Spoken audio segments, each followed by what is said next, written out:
Video laalu afigaa geemii taphachuudhaan karaalee qarshii argachuu dandeessan baay'ee salphaate hojii onlaayinii baay'ee salphaate jechuudha. Video laalu afi akkasuma geemii taphachuudhaan jechuudha. Geemii keessaa filattanii ka barbaadan takka geemii taphachuudhaan kooyinii isinii kenna gubbaa kanatti agartu. Kooyinii kana immoo isintu doolaaratti jijjiirrataa jechuudha. Doolaaratti jijjiirratanii keessaa baafachuu dandeessu jechuudha. Waa takka osoo sa'aatii dheeraa isinitti fudhannee geemii taphachuudhaa fi akkasuma video daawwachuudhaan haala qarshii argachuu dandeessan hojii onlaayinii baay'ee lafaa kateedha kuni. Video laalu afi akkasuma geemii taphachuudhaan jechuudha. Asirratti watch video dha, play game jedha, free coin jedha. Coinii free illee akkasuma argachuu dandeessu. Namoota invite gochuu qaban godinyaa keessanii share gochuudhaan illee coinii argachuu dandeessu jechuudha. Haala kamiin akka isin geemii kana taphachuudhaan gaa video daawwattanii maallaqa argachuu dandeessan isin agarsiisa asirratti jechuudha. Kanaafuu geemii kana irraa gaa hojii onlaayinii baay'ee salphaa akka ta'e video daawwachuudhaan yoo barbaadan coinii argachuu dandeessu. Coinii sana gara doolaaraatti jijjiirrattu jechuudha. Ammallee yoo barbaadan sa'aatii hojii fixxeetan geemii taphachuudhaan maallaqa argachuu dandeessu. Geemii taphattan coinii isin kenna. Coinii sana immoo gara doolaaraatti jijjiirrattu jechuudha isin. Namoonni chaanalii keenyaaf haaraa ta'an subscribe gochuudhaan gaa viidiyoo kana akka namoota hedduu bira ga'uuf like fi share gochuun eegalaa isin jedha.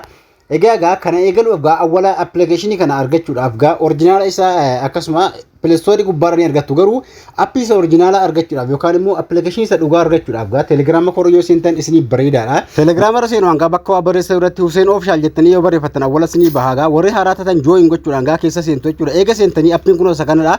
Application kana yeroo takka irra tuqxu jechuudha. Linkii isaa irra Telegram keenya join gochuun dagatana. Linkii appii irra yeroo tuqxanu gaa dandeessu jechuudha. Achirra yeroo tuqxan gaa anamma asirratti download godhe waan hin jiruuf isin immoo oppiin gonnaan jira. Isin garuu download eega godhattanii appii kana yeroo bantanu haala kamiin akka banuu dandeessan application kun isa kanadha. Appii yeroo tuqxan gaa haala kanaan isin banaa jechuudha. Application yeroo tuqxan continue your Google jedha. Google yaa wal qunnamsi jedha. Accounti Google bilbila keessaa qabdan takka wal qunnamsiisuun isinirra jiraata. Accounti takka ni filattu Google keessa accountiilee Google accounti bantanii itti fayyadamaa jirtan keessaa tokko ni filattu jechuudha. Accounti takka eega filattanii gaa gara fuula duraa isin oofa haala kanaan amma takka filadhee jira. Asirratti kaawwalaa kun profailii keessa irra kaa'achuu dandeessu. Nike name jechuun maqaa keessa username keessa walitti butuudhaan ni barreessitu jechuudha. Asirratti dhalaadha moo dhiira isiniin jedha. Family warri dhalaa taatan family jettu, warri immoo shamara taatan male jettu jechuudha. Haalamman keessa garuu asirratti keessin filachuu qabdan gaa gubbaarri family dhiirri male ka jettu kana tuqxoo jechuudha. Kaballattoo samaawii ofirraa qabu. Asirratti gaa gubbaarra tuquudhaan footoo keessa irra kaa'attu allahu gaalaar naan jira. Gaalaarii heeyyamatti kenna jira. Heeyyamatti kennuudhaan gaa select from gaalaarii afi take photo footoo haaraa kee jedha yookaan gaalaarii keessaa fuudhee kaa'adhu jira gubbaarra guutuudhaan jechuudha. Kanaaf gaa ganjiste ka jedhu ganjallaa koo hin ifoo jechuudha. Yoo walitti buttanii barreessitan username keessan isiniif ifaa yookaan immoo next ka jedhu ganjallaa isiniif ifaa jechuudha. Maqaa keessan username keessan sirriitti walitti buttanii barreessitan next ka jedhu ganjallaa isiniif ifaa gara appii seenan jira ammaan jechuudha. Viidiyoo asirratti keessin daawwattanii coinii argachuu dandeessan. Viidiyoo kana daawwachuudhaan duratti gaa karaalee coinii dabalataa akkasuma doolaara argachuu dandeessan takka isin agarsiisa ka faayidaa guddaa qabu ka isin fayyadu takka jechuudha. Coinii dabalataa ka isin kennuu danda'u bakka isin coinii dabalataa argachuu dandeessan takka isin agarsiisa jechuudha bilbila keessa irraa.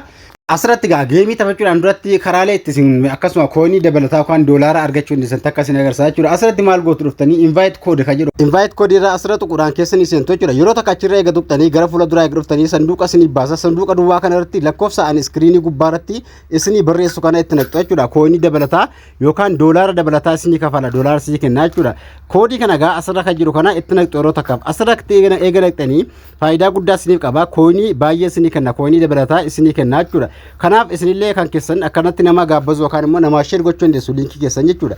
Haala kanaan gaa lakkoofsa kana eegatti naqxanii ganjallaa kana redeem ka jedhu kana redeem reward bakka jedhu tuquudhaan gara fuula duraa deemtu ganjallaa kana eegatti naqxanii kaatanii jechuudha. Koodii kana sanduuqa duwwaa kanarratti eega naqxanii seentanii redeem reward bakka jettu kaa tuquudhaan gara fuula duraa deemtu jechuudha. Hamma bilbila keessa irraa gaa bakka kana siinuudhaan invite code ka jedhu tuquudhaan koodii asirra naqxu jechuudha. Kabraa kalaatti argachuu dandeessan gaa hammallee maal gootu ola xaa'uudhaan asirratti kan isin geemii taphachuu dandeessan asirratti akka isin herreeguu fi haala kamiin akka geemii taphachuu dandeessan asirratti ola xaa'uudhaan maal gootu watch video ka jedhana go ka jedhe yeroo takka ni tuqxu go yeroo tuqxan viidiyoo fi tana keessaa ni ilaaltu jechuudha hanga dhuma viidiyoo takka ka daqiiqaa dheeraa ta'e fakkeenyaaf viidiyoo hedduu keessa jira viidiyoo kana daqiiqaa 20 gadi hedduun jiru viidiyoo daqiiqaa gabaabaa irra tuquudhaan ilaaluu dandeessu jechuudha. Amma fakkeenyaaf asirra yoo tuqee ilaalee viidiyoo kana kudhalama haala kanaan gaa viidiyoo dheeraa daqiiqaa 20 olii daawwattanii eega fixanii asirratti isinii kenna kunoo coinii harka mirgaa irra bakka jiru kana jechuudha. Hanguma isin viidiyoon keessa dheeratuun coinii baay'ee isinii kenna jechuudha. Kanaafuu haala kanaan isin koonii kana argachuu dandeessan. Viidiyoo kana ilaaltee fixanii asirratti kunoo koonii isin dabala koonii isin dabalee jira jechuudha. Amma kunoo koonii isin dabalee jira. Koonii keessan gubbaa kaarratti keessin herreeggattan kan isin laallattan jechuudha. Haala kana keessin viidiyoo ilaaltan geemii immoo keessa deemuudhaan geemii barbaadan takka filattanii taphachuu dandeessu jechuudha. Asirratti kabraa ganjillaa kana meenuu ka jettu kana tuquudhaan maal barraa maqaa keessan fiilefeetii mallattoo xiyyaa jirtu isaa tuquudhaan maal gootu xiyyaa sana eega tuqxanii piroofaayilii keessan bira guyyaa dhalootaa birasdee kan jedhu kana irra tuquudhaan guyyaa dhalootaa keessan sirreessitu yoo barbaadan bi'oo keessan jalatti barreessuu dandeessu. Maqaa keessan yeroo awwala seentan sana kan barreeffatan sirreeffachuu dandeessu. Piroofaayilii keessan gubbaarraa Profile barbaadee irra kaawwachuu dandeessuudha. Asirratti dhalaa moodhiidha kan jettanii yeroo seentan kabantan sana yoo dogoggora qabaate asirratti teessoo jechuudha. Haala kanaan geemii taphachuudhaaf viidiyoo ilaaluu akka isin argachuu dandeessan. Riiwordii kana eeguu seentan koonii keessan kan laallattan gubbaa kana irraa yookiin asirratti koonii meeqa hanga qabdan asirratti keessin ilaaluu dandeessan jechuudha. Koonii keessan gubbaa kana irraa asirratti keessin ilaaluu dandeessan koonii keessan jechuudha. Kanaafuu asirratti yoo qayyarachuu barbaadan baafachuu dandeessan haala itti baafachuu dandeessan guyyaa biraan isin agarsiisa viidiyoo keessatti koonii kana baay'ifachuu dandeessu hanga 100,000 walitti qabuu dandeessu jechuudha. Koonii kana hanga 100,000 isin waa biraan gootanu asuma kunoo watch viidiyoo kan jedhu kana yeroo gootan viidiyoo keessa isin galcha. Amma fakkeenyaaf asirra yoo tuqu viidiyoo keessa geessaa viidiyoo malaaluudhaan argattu jechuudha. Hammallee asirratti seenu maal gootu asirratti waan barbaadan takka asirratti viidiyoo ilaaltanii yoo barbaadan geemii play game kan jedhu kana yeroo tuqxan bakka geemii si fida. Geemii barbaadan kana keessaa tokko daawunloodii godhachuudhaan geemii sana taphattan kooyinii baay'ee argattu jechuudha. Asirratti free coin jedha kana yeroo tuqxan kooyinii isinii kenna jechuudha. Kanaafuu haala salphaa ta'een kooyinii walitti qabachuu dandeessu jechuudha. Kooyinii baay'ee walitti qabachuu dandeessu jechuudha. Kooyinii hedduu yoo walitti qabattan asirratti kooyinii fudhatee guyyaa halkan tokko bulee isinii ida'a. Haala kanaan kooyinii baay'ee yoo walitti qabattanii jettan maallaqa yookaan immoo doolaaratti jirachuu dandeessu. Haala isin doolaaratti jirachuudhaan kooyinii kana keessaa baafachuu dandeessan kutaa lammaffaa viidiyoo isiniif kan qabadhee dhufa. Kooyinii kana viidiyoo ilaaluudhaan geemii taphachuudhaan walitti guuradhaati.